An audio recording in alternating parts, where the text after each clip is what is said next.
The 2017 BMW X6 xDrive 35i. This is one of those vehicles that either you really like it or you don't, but at the same time, BMW has experienced extraordinary sales success with the X6 lineup.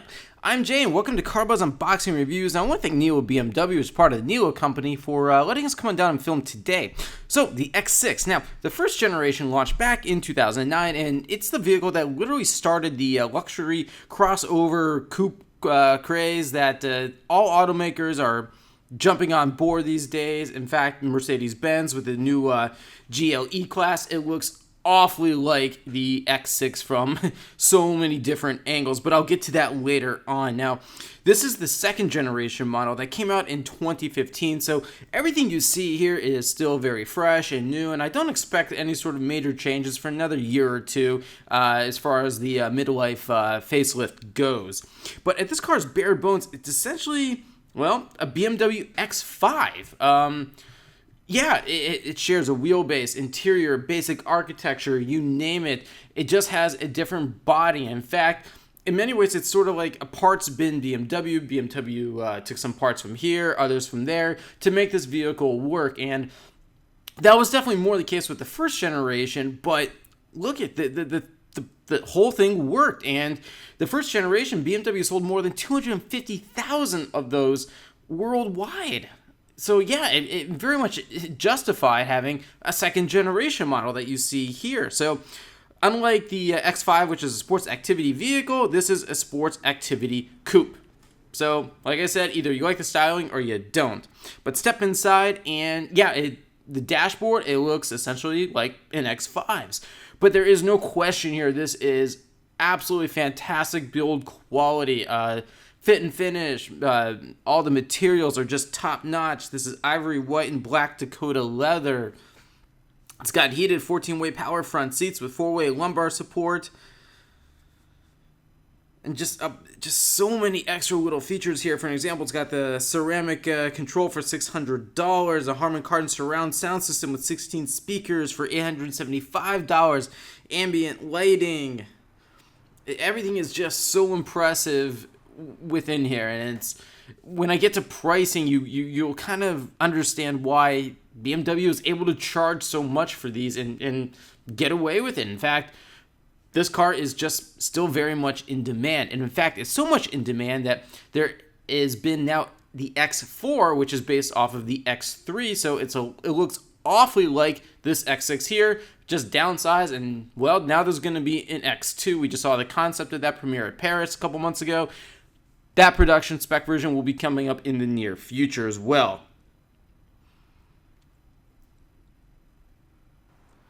And notice all the what they call the poplar wood trim on was up front. It's all in the rear doors as well.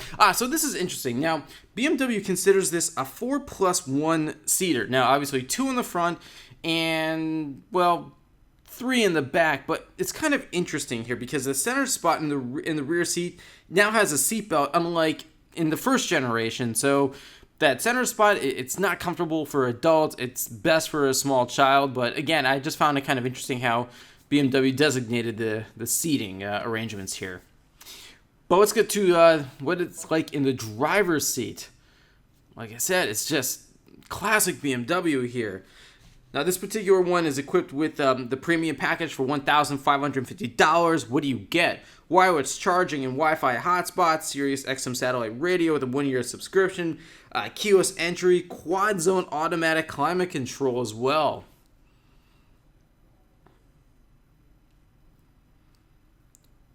Now, this one also has the M Sport package, costing an extra $3,000. That gives you sport seats, this M steering wheel you see here, that poplar wood trim I mentioned, Shadowline exterior trim, and a couple of other things I'll get to when I talk more about the exterior too. Okay, so this should be familiar to anyone who is a fan of modern BMWs. This is the rotary dial that controls the iDrive infotainment system. Here it is on this 10.2-inch screen. Now, this is iDrive 5.0, and as I mentioned, every single review that I've done of BMWs, iDrive has come a long way. In fact, BMW is literally one of the first mainstream manufacturers to come up with an infotainment system like this back in about 2002, and that first generation iDrive, if you're able to see what it was like in that 2002 7 Series back at the time, it was just archaic. It was horrible, and it's just come an awfully long way. Here you have GPS navigation as well, BMW apps. It's just a very intuitive and logical system. The LCD screen here is crystal clear. It's just, it's amazing how far this technology has come in 15 years, and now it's actually very useful, I think.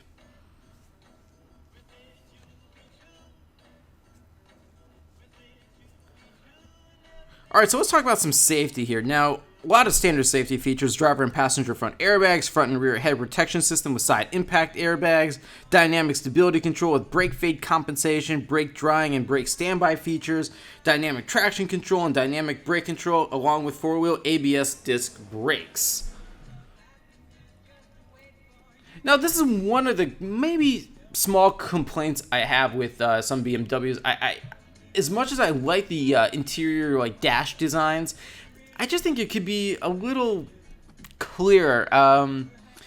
Maybe it's just that there's too many buttons in a way. It's just not. It doesn't always sit well with me. I'm not saying it's a bad design. I just think it can be improved upon.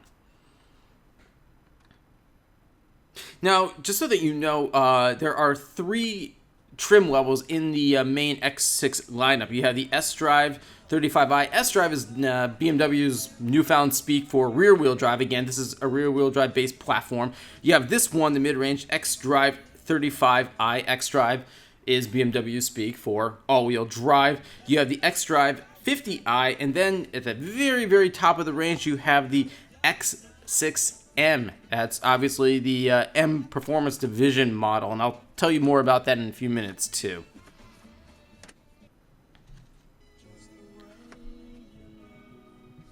Okay, so how does this drive? Well, I'll tell you, it is kind of heavy steering, but overall the steering response is really quite good. Now, there's good control for the driver, but it's just not as enjoyable to drive as, say, the Porsche Cayenne, which, in my opinion, that's probably the benchmark driver's SUV crossover out there. I encourage you to check out my unboxing review of that as well. Now, here you see just a standard sunroof. There is not a panoramic sunroof option, which I think would be kind of cool, but again, I don't think it's totally necessary in this car. It does add considerable weight. Now, you also have in this car the driver assistance package for $1,400. That's a rear view camera it gives you, a head-up display. You also have the driver assistance plus package for another $1,700. You get active blind spot detection, active driver assistance, and surround view camera. Then you also have the adaptive M suspension. That's $900 additional dollars, just to really give you a better feel as to, when you go out to drive. It makes the car more dynamic. But what's also really interesting is that the X6 has a towing capacity, get this, of 6,000 pounds. And believe it or not, that's nearly 50 pounds more than the X5 in which it's based on. The X5 is a much more conventional SUV crossover. It even comes with an optional third row, which obviously the X6 does not. There's just not enough space, but 6,000 pounds, that's pretty good. You can, tow a trailer, some jet skis to the lake, whatever. I think it's actually a really nice feature to have. And then combined with the xDrive system, all-wheel drive, it just makes you have more control of the vehicle. And xDrive is pretty cool because it works in tandem with the dynamic stability control, and the system actually monitors the road's conditions as you go, and once it senses excess slip, it sends power to the wheel with the surest footing, thus improving traction and delivering neutral, responsive handling.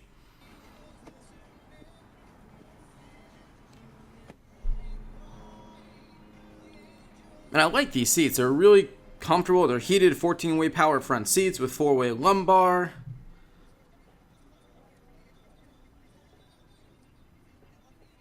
You have to remember something here with the X6. Regardless if you go for the base xDrive 35i, this is a luxury vehicle. It comes with a decent amount of luxury bits, but at the same time, as you probably heard me mention, all these extra packages you can get, they just add up so fast. So once you go from the base price, which is kind of reasonable for a luxury vehicle, and after you add on all these packages, the price just gets so expensive so fast.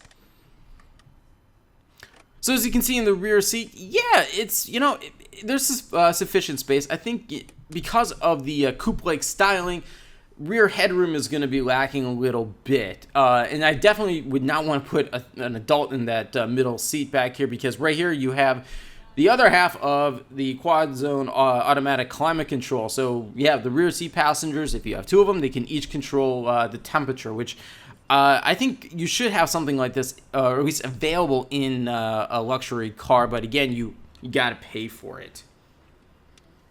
And speaking of having to pay for extra stuff, one thing I really don't like here is that you had to pay, just like is the case in the Porsche Cayenne, an extra $300 to get Apple CarPlay compatibility. And we're starting to see Apple CarPlay come standard in some mainstream brands such as Kia. So I don't know, that's something I really don't like, and I think it should become more of a standard feature. Now, cargo space here, it's okay. You have 40 by 20 by 40 split folding rear seat. You have this standard 27 cubic feet of cargo space. So yeah, it's fairly sufficient, as you can see here. You can get some suitcases easily back here, groceries, no problem. But if you really need the extra space, you're gonna have to fold down the rear seats, thus so. But at the same time, when you do that, you lose the ability to have rear seat passengers. So if you like the X6, but it's just too small, go for the X5. Same platform, a lot of the same basic mechanicals, same engines, you name it, just with a fair amount more space, and is the optional third row of seating if you feel you need it. And for the record, BMW is currently testing the X7. That is going to be a 3-row crossover that will probably arrive by 2018, I believe. All right, under the hood, what do we got? Well, this is a turbocharged 3-liter inline-six with 300 horsepower and 300 pound-feet of torque. Power goes to the all-four wheels. Again, it is the xDrive through an 8-speed automatic transmission with a manual shifting mode. Now, I absolutely love this turbocharged 3-liter inline-six. I've said this before, it is one of my favorite engines on sale today, regardless of brands. It's just a sweetheart of an engine. So, before we go any further, I want you to just to hear it.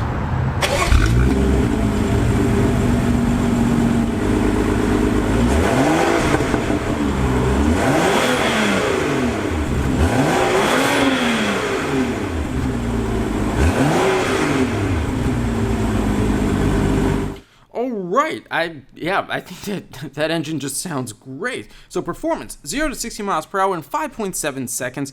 Top speed is electronically limited to 127 miles per hour. Fuel economy, 18 miles per gallon in the city, 24 on the highway, and a combined 20 miles per gallon. Vehicle weighs a grand total of 4,720 pounds or so. So yeah, it is quite heavy. Now, this particular one here is painted with the black sapphire metallic paint, an extra $700 for that. It's got the 20-inch M light alloy wheels. That's an extra $950. Again, take note of all the extra little add-ons I'm telling you about here. As you saw, you had that sunroof. There's also LED fog lights. Now, this one also has the lighting package. Here we go, an extra $1,900. You get adaptive full LED lights, automatic high beams. And then with the M Sport package, you get this exterior aerodynamic kit, as well as the Shadowline exterior trim. So, right there, that's about an extra $5,000 of exterior package accessories, right there. But the overall look of the car, as I said earlier in the review, this is something either you like it or you don't. It's just not for everybody. I'll give BMW an awful lot of credit. When they came out with the first generation X6, they took a chance that people were going to like something like this. And it just took off. And they just couldn't sell enough of them. So what's some of the competition? Well, I think this car is most direct competitor now is the Mercedes-Benz GLE class.